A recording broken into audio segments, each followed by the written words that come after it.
দেশে আগামী অক্টোবর মাস পর্যন্ত জাতীয় গ্রিডে পূর্ণ সক্ষমতায় এলএনজি সরবরাহের সুযোগ নেই।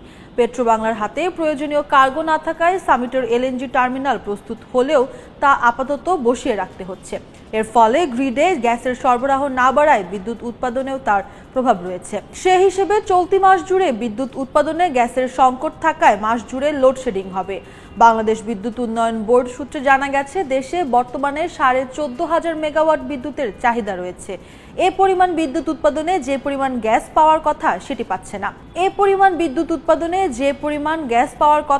পাচ্ছে না বিপিডিবি।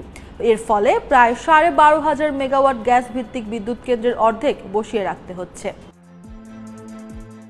বাকি তেল ভিত্তিক বিদ্যুৎ কেন্দ্রগুলো চালানো যাচ্ছে না উচ্চ খরচ ও জ্বালানি তেল আমদানিতে প্রয়োজনীয় ডলারের সংস্থান না থাকায়। এই পরিস্থিতিতে কয়লা ভিত্তিক বিদ্যুৎ কেন্দ্রগুলোর উপর নির্ভর করা সেটিও করা যাচ্ছে না, কারণ কয়লার তীব্র অভাব রয়েছে সেখানেও।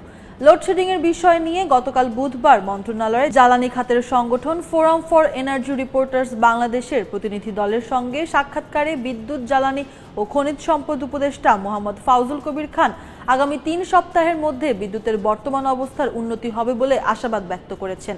লোডশেডিং নিয়ে তিনি বলেন, বড়পুকুরিয়া বিদ্যুৎ কেন্দ্রে কারিগরি সমস্যা হয়েছে, যা দ্রুত মেরামত করা হচ্ছে। রামপাল বিদ্যুৎ কেন্দ্র পুনরায় চালু হয়েছে, আদানির সঙ্গে যোগাযোগ করা হচ্ছে এবং দ্রুত গ্যাস আমদানির ব্যবস্থা গ্রহণ করা হয়েছে।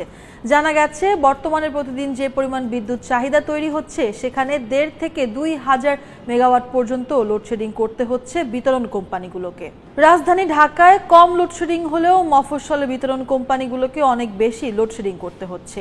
এলাকা ভেদে 6 থেকে 8 ঘন্টা পর্যন্ত লোডশেডিং হচ্ছে।